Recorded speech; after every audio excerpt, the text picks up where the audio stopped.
Welcome to టీసెట్. పోటీ పరీక్షకు prepare అవుతున్న అభ్యర్థులకి ప్యూర్ మ్యాథ్స్ సబ్జెక్ట్లో భాగంగా మనం పెర్మిటేషన్స్ అండ్ కాంబినేషన్స్ అనే చాప్టర్ని డిస్కస్ చేస్తూ ఉన్నాం. సో రకరకాల మోడల్ ఆఫ్ క్వశ్చన్స్ మనం ఇక్కడ చూడడం జరిగింది గత క్లాస్లో కూడా. సో ఈరోజు మరికొన్ని ముఖ్యమైన కాన్సెప్ట్స్ని డిస్కస్ చేద్దాం. సో ఎక్స్ట్రాలోని అక్షరాలని అచ్చులు ఒకే చోట రాకుండా ఎన్ని పదాలని ఏర్పాటు చేయవచ్చు అంటే గత క్లాస్లో మనము అచ్చులన్నీ ఒకే చోట ఉండే విధంగా ఎన్ని పదాలు రాయగలమో చూసాము. ఇప్పుడు అచ్చులు ఒకే చోట లేకుండా ఎన్ని పదాలు రాయొచ్చో చూద్దాం. సో ఇది ఎక్స్ట్రా, EXTRA అని ఎక్స్ట్రా అనే పదం. ఇందులో 1 2 3 4 5. సో మామూలుగానైతే మొత్తం 5 ఫ్యాక్టోరియల్గా మనము పదాలని రాయవచ్చు. 5 4 20, 23 60, 62 120. అంటే సాధారణంగా 120 పదాలను రాయవచ్చు. సో ఇందులో ఉన్న అచ్చులు ఎన్ని అని కనుక మనం గమనిస్తే E and A are the vowels. ఒకవేళ E and Aని ఒక చోట ఉంచి మిగతా వాటిని ఇండివిజువల్గా రాస్తే సో మనకు ఏర్పడే అంటే అచ్చులన్నీ ఒకే చోట ఉండే విధంగా ఏర్పడే పదాల సంఖ్య ఏమవుతుంది అని అంటే ఇది ఒక పదం, ఒక అక్షరం, 2 3 4. అంటే ఇది 4 ఫ్యాక్టోరియల్ ఇంటూ 2 ఫ్యాక్టోరియల్గా చూస్తాం. సో అచ్చుల్లో ఎన్ని ఉన్నాయి? అచ్చులు ఇక్కడ 2 ఉన్నాయి కాబట్టి 2 ఫ్యాక్టోరియల్. సో దాంతోపాటు ఇదంతా 1 2 3 4 కాబట్టి 4 factorial. So that is 4 into 3 into 2 into 1 into 2 into 1గా మనం చూస్తాం. ఇవేంటివి? అచ్చులన్నీ ఒకే చోట ఉండేవి, అచ్చులు కలిసి ఉండేవి. Okay. So 4 3s 12, 12 2s 24, 24 2s 48. అంటే మొత్తము 120 పదాలలో 48 పదాలు కనుక మనకి అచ్చులు అన్నీ కూడా ఒకే చోట ఉండే విధంగా ఉంటాయి. సో EXTRAలో ఈ కామా ఏలు అచ్చులు, అచ్చులన్నీ కలిసి ఉండే పదాల యొక్క సంఖ్య ఎంత? 1 2 3 4. సో 4 ఫ్యాక్టోరియల్ చూసాం. So 4 3s 12, 12 2s 24. అదేవిధంగా ఈ కామా ఏ 2 అచ్చులు కాబట్టి వీటిని కూడా డిఫరెంట్ టైప్స్గా అరేంజ్ చేయవచ్చు కాబట్టి 2, that is 4 3s 12, 12 2s 24, 24 2s 48. అంటే 48 పదాలు అచ్చులన్నీ కలిసి ఉండే విధంగా ఉంటాయి, అచ్చులన్నీ కలిసి ఉండే విధంగా ఉంటాయి. So what is the question? Question ఏంటి? ఎక్స్ట్రాలోని అక్షరాలని అచ్చులు ఒక చోట కాకుండా ఎన్ని పదాలు ఏర్పాటు చేయవచ్చు అంటే అచ్చులన్నీ ఒకే చోట కాకుండా అంటే విడివిడిగా ఉండాలి అని అర్థం. సో కలిసి ఉండే పదాలు 48, మొత్తం పదాలు ఎన్ని? 5 4s 20, 23s 60, 62s 120, మొత్తం 120. 120 పదాల్లో 48 పదాలు అచ్చులని కలిసి ఉండే విధంగా ఉంటాయి. ఒకే చోట కాకుండా ఉండే పదాలు ఎన్ని ఉంటాయి మరి? 120 మైనస్ 48గా మనం తీసుకుంటాం. That is 72 is the answer. So ఎన్ని పదాలు రాయొచ్చు మనం? అట్లా 72 పదాలు రాయొచ్చు. So there is some print mistake here. So 72 పదాలు అచ్చులు ఒకే చోట రాకుండా ఏర్పడే పదాల యొక్క సంఖ్య ఎంత? 72. అంటే అచ్చులన్నీ ఒకే చోట ఉండే పదాలు వద్దు మనకి.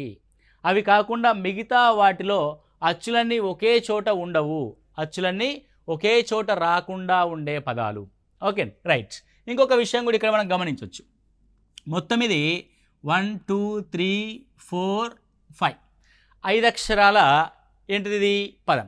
5 అక్షరాల పదంలో అచ్చులు ఒకే చోట ఉండకూడదు అని అంటే అర్థం ప్రతి అచ్చు మధ్య అంటే ఓవెల్కి మధ్య కాన్సోనెంట్ రావాలి.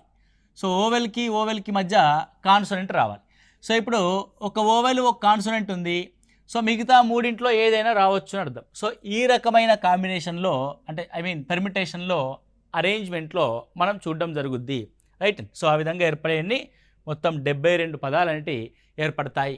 రైట్. సో నెక్స్ట్ వన్ చూస్తే సో డీటెయిల్ పదంలోని అక్షరాలను అచ్చులు బేసి స్థానాల్లో ఉండేటట్టు చేయగలిగే విభిన్న అమరికల సంఖ్య ఎంత? సో ఇక్కడ చూడండి, మళ్ళీ ఒక కండిషన్ ఇచ్చారు మనకి. DETAIL 1 2 3 4 5 6 మొత్తం 6 అక్షరాల పదం. 1 2 3 4 5 6 6 అక్షరాల పదం. సో ఆరింట్లో బేసి స్థానాలు 1 2 3 4 5 6. ఇందులో బేసివేవి అని అంటే 1 3 5. సో ఒకటో స్థానంలో, మూడో స్థానంలో, ఐదో స్థానంలో ఏ ఉండాలి? అచ్చులు బేసి స్థానంలో ఉండాలి. ఎన్ని అచ్చులు ఉన్నాయి ఇందులో? ఏ, ఈ, ఐ. అంటే 3 అక్షరాలు 3 స్థానాల్లో ఉండాలి. 3 అక్షరాలు 3 స్థానాల్లో ఉండాలి. అంటే ఇది 3 factorial. I mean it 3p3 అని రాస్తాం. అంతేగాండి. రైట్. Next one. సో మిగతా మూడింట్లో మిగతా హల్లుల్ని పెట్టేస్తాం మనం. That is also 3p3. అంటే 3 ఫ్యాక్టోరియల్ ఇంటూ 3 ఫ్యాక్టోరియల్. 3 రెంట్ల 6, 3 రెంట్ల 6, 6 6ల 36, 36 అక్షరాలు అనేటి మన ఇక్కడ ఉండడం జరుగుద్ది. కాబట్టి మనం ఫిలప్ చేయాల్సిన స్థానాల సంఖ్య ఎంత? ఆ స్థానాల్లో ఎన్ని అక్షరాలు మనం ఫిలప్ చేస్తున్నాము? 3 స్థానాల్లో 3 అక్షరాలను ఫిలప్ చేయాలి. దట్ ఈజ్ 3p3గా మనం చూస్తాము. Okay, clear. Right. Next one చూస్తే, ఏ అంకె పునరావృతం కాకుండా, ఏ ఒక అంకె కూడా మళ్ళీ రిపీట్ అవ్వకూడదు. సో 2, 3, 5, 6, 7, 9 అంకెల నుంచి 5 చేత భాగించబడే విభిన్న సంఖ్యలు ఎన్ని? 5 చే భాగించబడే విభిన్న సంఖ్యలు ఎన్ని?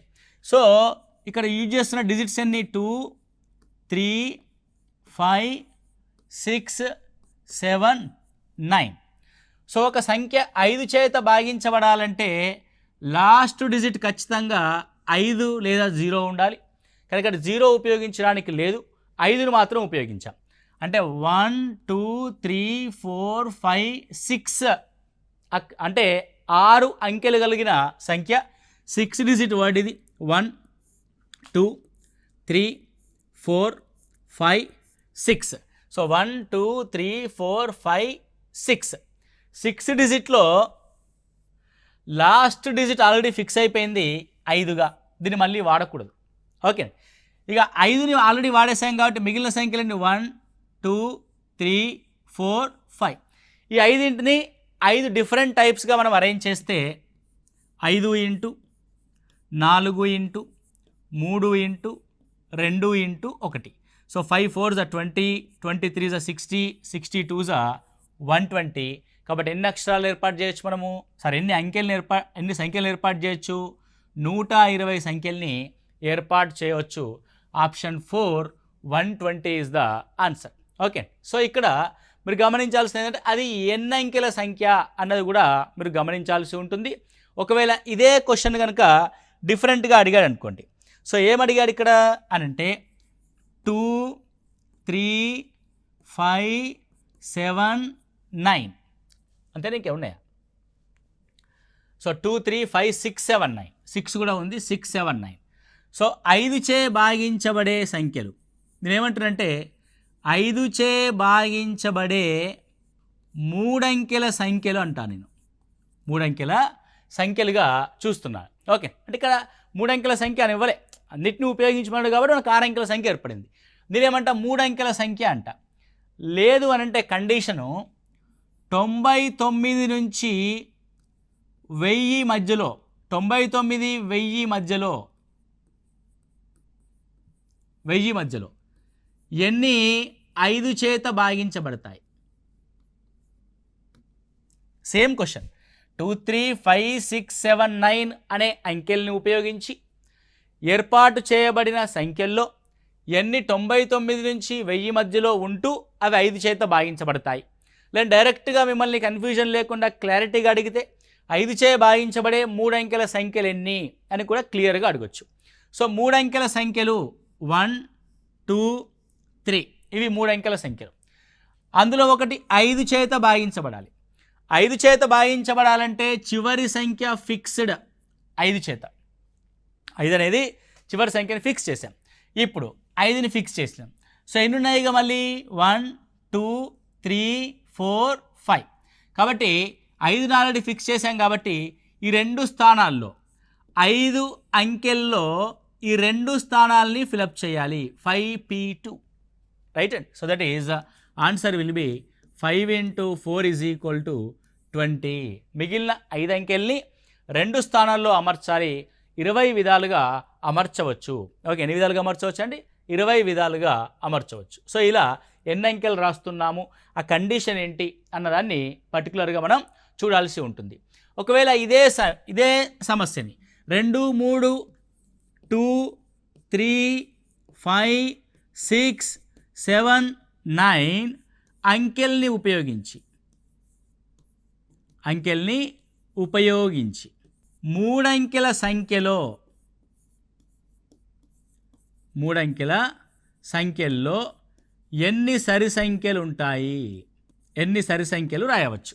ఇప్పుడు కండిషన్ అంటే మనకి సరి సంఖ్యలు రాయడం కండిషను. ఎన్ని అంకెల సరి సంఖ్య? 3 అంకెల సరి సంఖ్య. సో నా 3 అంకెలు 3 digits of number that is. So సరి సంఖ్య రావాలంటే చివర్లో 2 అయినా ఉంటే సరి సంఖ్య అవుద్ది, చివర్లో 6 ఉన్నా సరి సంఖ్య అవుద్ది. అంటే the last one filled with 2 or 6, filled with 2 or 6. అంటే ఒకసారి 2ని ఉపయోగించి రాసిన మనకు సరి సంఖ్య వస్తుంది, 6ను ఉపయోగించి రాసిన సరి సంఖ్య వస్తుంది. 2ని ఉపయోగించి రాసామనుకోండి, మిగతా 5ంటిని 2 స్థానాల్లో అమర్చవచ్చు. నెక్స్ట్ 6ను ఉపయోగించి రాసామనుకోండి, మిగతా 5ంటిని 2 స్థానాల్లో అమర్చవచ్చు. అంటే 5p2 5p2 2 సార్లు మనకి వచ్చింది కాబట్టి 2 × 5 × 4 దట్ ఈజ్ 40 సంఖ్యల్ని రాయవచ్చు. 5 4s 22s 40. అంటే 40 సరి సంఖ్యలు అనేవి ఏర్పాటు కాబడతాయి. చివరిలో 2 ఉండంగా ఒక 5p2 తీసుకుంటాము, చివరిలో 6 ఉండంగా ఇంకొక 5p2 సంఖ్యలు ఏర్పడతాయి. మొత్తం కలిపి 40 సంఖ్యలు అనేవి మనం తీసుకోవడం జరిగింది. సో ఇలా పర్టికులర్గా ఏ కండిషన్ పైన క్వశ్చన్ ఫ్రేమ్ అయిందో మనం జాగ్రత్తగా అబ్జర్వ్ చేయాల్సిన అవసరం అయితే ఖచ్చితంగా ఉంటుంది. బట్టి పట్టడము, బైహార్ట్ చేయడం లాంటివి చేయకూడదు. So analyse that question. So what is the condition ఉంది, ఆ కండిషన్ ఏ విధంగా అప్లై చేయాలి అన్న అంశం మీద మనం దృష్టి పెడితే ఈజీ అవుద్ది. సో నెక్స్ట్ వన్, ఒక డిన్నర్ పార్టీలో 6 మంది పురుషులు మరియు 6 మంది మహిళలు కూర్చుంటారు రౌండ్ టేబుల్ పైన. వారు ఎన్ని విధాలుగా కూర్చోవచ్చు? ఇక్కడ చూడండి, ఇప్పటి వరకు మనం కూర్చోబెట్టింది, ఇప్పటి వరకు మనం అమర్చింది లీనియర్ అంటే స్ట్రేట్ లైన్ పైన అమర్చింది. దీన్ని లీనియర్ పెర్మిటేషన్ అంట. టెక్నికల్ వర్డ్స్ ఎక్కువగా మీరు విని కంగారు పడొద్దు, కాకపోతే తెలుసుకోండి అంతే. లీనియర్ పెర్మిటేషన్, రేఖీయ ప్రస్థానము అని అంటాం. లీనియర్ పెర్మిటేషన్ అంటే స్ట్రేట్ లైన్ పైన పెట్టడం. అక్షరాలు అంటే వర్డ్స్ ఏర్పాటు చేయడం, సంఖ్యలు ఏర్పాటు చేయడం, ఒక బీరువాలో పుస్తకాలని అరేంజ్ చేయడం, ఇవన్నీ కూడా లీనియర్ అరేంజ్మెంట్. అలా కాకుండా సర్కిల్ పెర్మిటేషన్ ఉంటుంది. Circle permutation. So circle permutation అంటే వృత్తాకార ప్రస్థానము. ఓకే అండి. సో వృత్తం ఆధారంగా మనము అరేంజ్మెంట్ చేయాల్సి ఉంటుంది. ఇక్కడ చూడండి, రౌండ్ టేబుల్ అన్నాడు. So you just understand the round table. రౌండ్ని మీరు జాగ్రత్తగా అర్థం చేసుకుంటే కనుక, సో రౌండ్ అర్థం చేసుకుంటే ఏముంటుంది అని ఒకసారి చూస్తే, సో ఇది ఒక రౌండ్. లీనియర్కి రౌండ్కి తేడా ఏంటి అని చూస్తే ఇది లీనియర్. మీరు ఇక్కడ జాగ్రత్తగా గమనించినట్లయితే, సో ఎక్కడైతే లీనియర్ అని ఉందో, లీనియర్లో ఏమవుతుందంటే ఇది ఫస్ట్ ప్లేస్, ఇది సెకండ్ ప్లేస్, ఇది థర్డ్ ప్లేస్, ఇది ఫోర్త్ ప్లేస్, ఇది ఫిఫ్త్ ప్లేస్, ఇది సిక్స్త్ ప్లేస్. ఒక 6 లీనియర్లో కూర్చోబెట్టామనుకుందాం. ఇప్పుడు ఈ చివర ఏ ఉంటే ఈ చివర ఈఓఎఫ్ఓ ఉన్నాడు అనుకుందాం. ఇప్పుడు ఏ ఇక్కడ ఉండొచ్చు, లేదంటే ఏ ఇక్కడ ఉండొచ్చు, ఈ ఇక్కడ ఉండొచ్చు. అంటే ఈ 2 స్థానాలు అంటే 2 చివర్లు ఉంటాయి కాబట్టి ఆ వ్యక్తుల యొక్క ఆ చివరి అమరికలు కూడా మారిపోతాయి. ఒకవేళ రౌండ్ కనుక తీసుకున్నట్లయితే 1 2 3 4 5 6 ఒక 6 అనుకుందాం. ఇప్పుడు రౌండ్ ఎలా ఏర్పడుతుందండి? ఇప్పుడు ఇది ఉంది కదా స్ట్రైట్ లైన్, దీన్ని వంచితే, ఓకే అండి, అదే సినిమాలో ఐరనే వంచాలా ఏంటి అన్నట్టుగా ఈ స్ట్రైట్ లైన్ని వంచితే ఏమైపోద్ది? ఈ స్ట్రైట్ లైన్ కాస్త సర్కిల్ అవుద్ది. సర్కిల్ అప్పుడు ఏమవుద్ది? ఈ 2 చివరి స్థానాలు ఒకే ఒక స్థానంగా మారిపోతాయి. అంటే 2 ఎండ్ పాయింట్స్ ఉండవప్పుడు ఒకే ఒక ఎండ్ పాయింట్ ఉంటుంది. సో అప్పుడు మనం అమర్చవలసింది ఏంటంటే ఒక ఎండ్ పాయింట్ని ఫిక్స్ చేసి ఎవరో ఒకరిని అక్కడ కూర్చోబెట్టి మిగతా స్థానాల యొక్క అమరిక మారిపోద్ది. The remaining seats of arrangement can be changed only except one position. Okay, మేజర్గా ఒక పొజిషన్ని వదిలేసి మిగతా అన్ని పొజిషన్స్ని మనము మార్చుకోవాల్సి ఉంటుంది. ఇక్కడ చూడండి, 6 పురుషులు ఉన్నారు, 6 స్త్రీలు ఉన్నారు, ఎవరుంటేంది మొత్తము 12 మంది ఉన్నారు. ఇన్ జనరల్గా లీనియర్గానైతే 12 ఫ్యాక్టోరియల్గా మనం అరేంజ్ చేయవలసి ఉంటుంది. కానీ రౌండ్లో కాబట్టి ఏం చేస్తాము, ఒకరిని ఫిక్స్ చేస్తాం, బాబు నువ్వు ఇక్కడ కూర్చో, నీ యొక్క పొజిషన్ మారదు, మిగతా 11 యొక్క పొజిషన్స్ మాత్రం మారిపోతాయి. కాబట్టి లీనియర్ నుంచి మనం సర్క్యులర్ పెర్మిటేషన్ చేస్తున్నప్పుడు 12 - 1 ఫ్యాక్టోరియల్ అవుతుంది. కాబట్టి సో సర్క్యులర్ పెర్మిటేషన్కి వచ్చేసరికి ఏమవుతుంది అని అంటే n-1 ఫ్యాక్టోరియల్ అవుతుంది. సో n అరేంజ్మెంట్స్లో n-1 ఫ్యాక్టోరియల్ అనేది అవ్వడం జరుగుతుంది. సో ఇలా మనం అరేంజ్ చేస్తాం. ఓకే, క్లియర్గా గుర్తుపెట్టుకోండి. Next question simple. ఎన్ని రకాలుగా విభిన్నంగా 8 రంగు పూసలను స్ట్రింగ్పై థ్రెడ్ చేయవచ్చు? స్ట్రింగ్పై థ్రెడ్ చేయవచ్చు అంటే అర్థం ఒక గొలుసుని తయారు చేయడం, దీన్ని నెక్లెస్ అని అంటాం. ఇలా నెక్లెస్ అంటే యాక్చువల్ నెక్లెస్ కూడా సర్కిలే, కాకపోతే ఇటువైపు ఉన్న అరేంజ్మెంట్ కూడా సేమ్ వస్తుంది.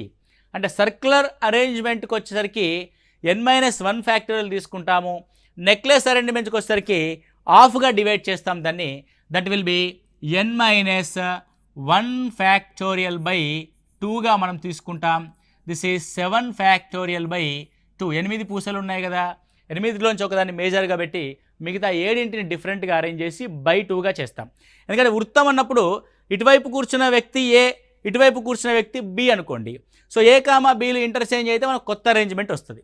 కానీ మనం నెక్లెస్ ఏదైతే వేసుకుంటామో, నెక్లెస్ వేసుకుంటున్నప్పుడు half of the position same and remaining half of the position కూడా సేమ్ ఉంటుంది. కాబట్టి ఒక హాఫ్లో అరేంజ్ చేసుకుంటే మిగతా హాఫ్ ఆటోమేటిక్గా సెట్ అవుద్ది.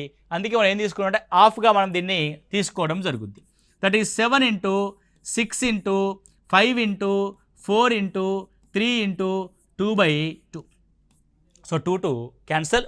సో ఏం చేస్తామని ఇప్పుడు 5 4 20, 60, 6 36, 360 × 7 దట్ ఈజ్ 0, 7 6 42, 7 3 21, 2520 విధాలుగా మనం ఆ 8 పూసల్ని అరేంజ్ చేయవచ్చు ఒక నెక్లెస్ మాదిరిగా.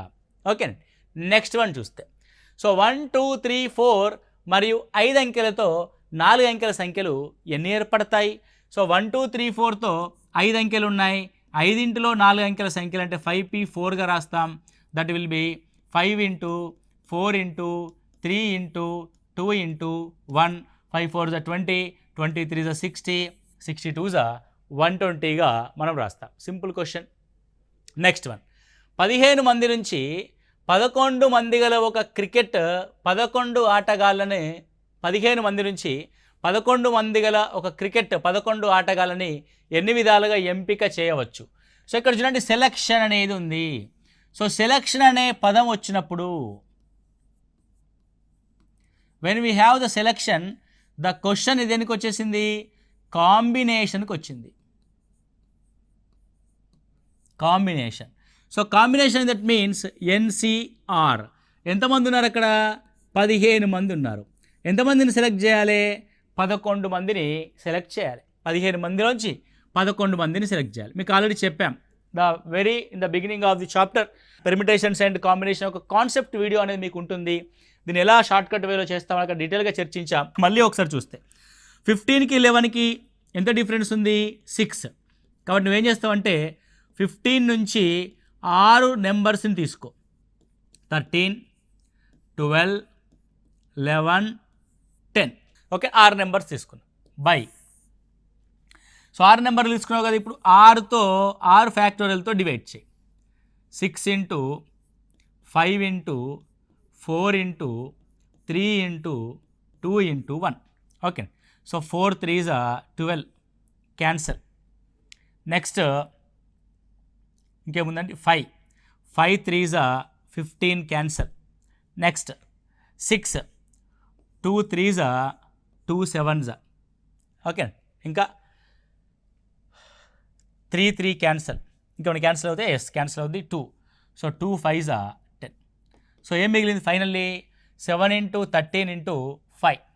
సో 13 7s 7 7 ముళ్ళ 21 అంటే 91 × 5, 5 1s 5, 5 9s 45. So 455 is not there.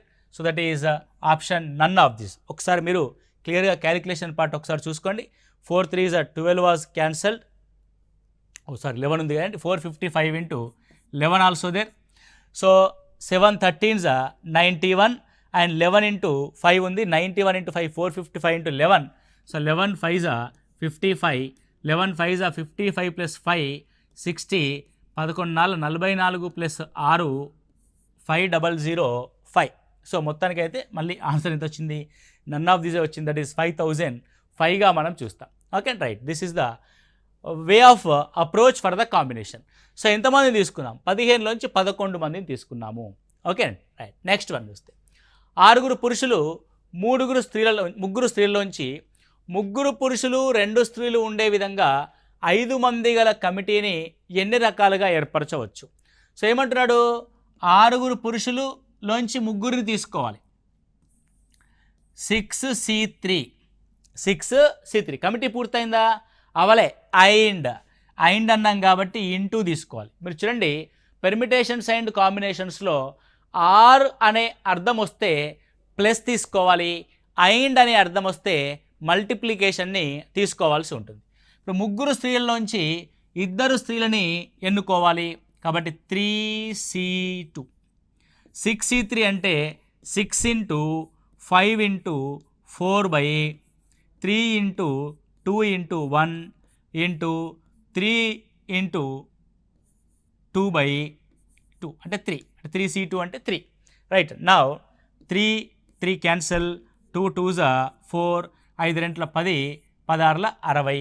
So ఎన్ని రకాలుగా ఎన్నుకోవచ్చు, 60 రకాలుగా ఎన్నుకోవచ్చు. So what is the answer, none of this is the answer again, that is 60 విధాలుగా మనం ఆ కమిటీని ఏర్పాటు చేయవచ్చు. ఓకే రైట్, సో ఇవన్నీ ప్రీవియస్ ఎగ్జామినేషన్ క్వశ్చన్స్, అందుకే నన్ ఆఫ్ దిస్ అనేది ఎక్కువగా రిపీట్ అవుతున్నట్టుంది. అంటే ఆ ఎగ్జామినేషన్ స్ట్రాటజీ ఆ విధంగా ఉంది. నన్ ఆఫ్ దిస్ పెట్టడానికి మీరు చాలా ధైర్యంగా ఉండాలి, చాలా జాగ్రత్తగా కూడా ఉండాల్సి ఉంటుంది. నెక్స్ట్ చూడండి, 7 పురుషులు మరియు 3 స్త్రీల నుంచి 5 పురుషులు 2 స్త్రీలు గల విభిన్న సమూహాలు ఎన్ని ఉంటాయి. Again we are going to choose 7 men నుంచి 5 మెన్ని ఎంచుకోవాలి ఇంటూ 3 స్త్రీల్లోంచి 2 స్త్రీలని ఎంచుకోవాలి. 7C5 అంటే we can return as 7 × 6/2 × 1 × 3. Okay, so 2 ముళ్ళ 6, 7 ముళ్ళ 21 × 3. సో 3 × 3, 3 2 6. సో ఎన్ని విధాలుగా ఎన్నుకోవచ్చు, 63 విధాలుగా ఎన్నుకోవచ్చు. సో 7C5 అంటే 7కి 5కి డిఫరెన్స్ 2 కాబట్టి కేవలం 2 నెంబర్లు మాత్రమే న్యూమరేటర్లో మల్టిప్లై చేసా, డినామినేటర్లో 2 ఫ్యాక్టోరియల్ తీసుకున్నా. 3C2 అంటే only 3, that is the value of NCn-1 is equal to n. NCn-1 is equal to n. అదేవిధంగా NC1 ఈజ్ ఈక్వల్ టు కూడా NA. Okay, so what about NCn is equal to NC1 is equal to కూడా NA అవుతుంది. అదేవిధంగా NCn is equal to 1 అవుతుంది. ఇవి మీరు గుర్తుపెట్టుకోవాల్సిన విషయాలు. So NCn is equal to 1, NCn-1 is equal to NC1 is equal to కూడా NA అవుతుంది. Okay clear right. Next one, 7 పురుషులు 6 స్త్రీలు గల సమూహం నుంచి 3 పురుషులు ఉండే విధంగా 5 మంది గల కమిటీని ఎన్ని విధాలుగా ఎంపిక చేయవచ్చు. ఎంతమంది పురుషులు ఉండాలండి, 3 పురుషులు ఉండే 5 మంది గల కమిటీని ఎన్ని విధాలుగా ఎంపిక చేయవచ్చు. ఇప్పుడు చూడండి, 7 పురుషుల్లోంచి 3 పురుషులు మనకు కావాలి.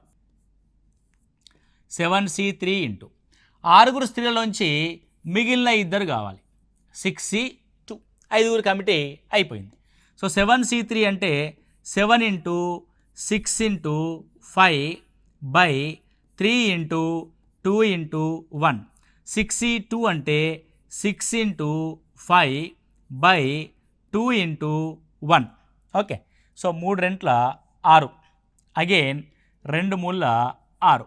సో 5 5 25, 25 3 75, 75 ఇంటూ 7, 7 5 35, 7 49 3 51, 515, 515 విధాలుగా మనం ఎంపిక చేయవచ్చు.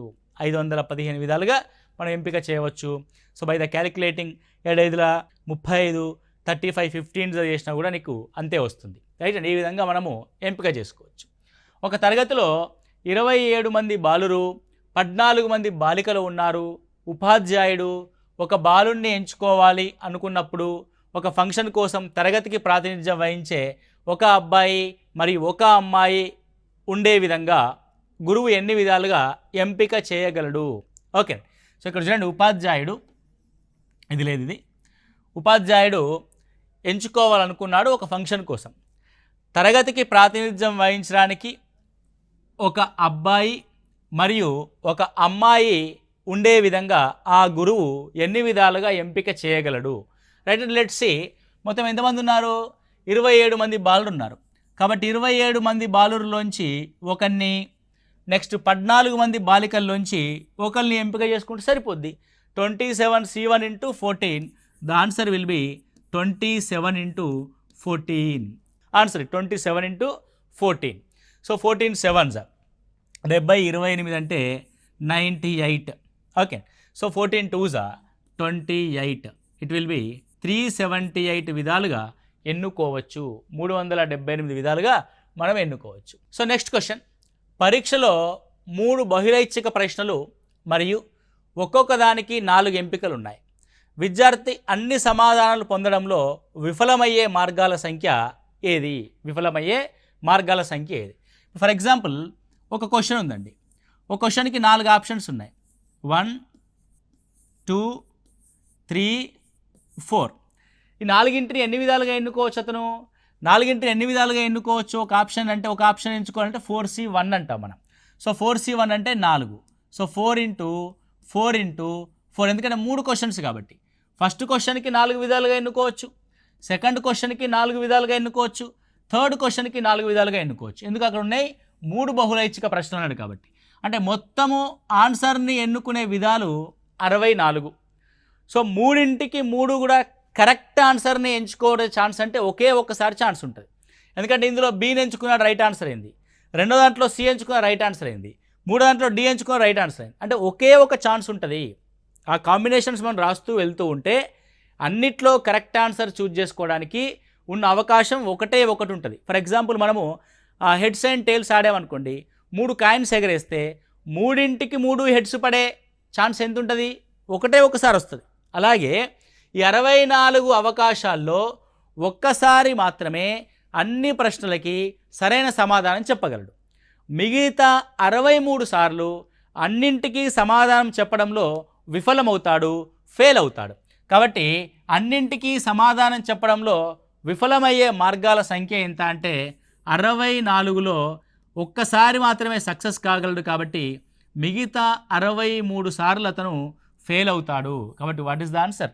63 was the answer. Okay, so this is the permutations and combinations అనే టాపిక్. వెరీ వెరీ ఇంపార్టెంట్ అండ్ కొద్దిగా కన్ఫ్యూజన్గా ఉంటుంది. కాకపోతే మళ్ళీ ఒకసారి మీరు అర్థం కాని ప్రశ్నని రిపీటెడ్గా చూసుకోండి. ఓకే, సో అలా చూసుకున్నట్లయితే మీరు ఈజీగా ఆన్సర్స్ చేయగలరు. Okay, thank you, all the best.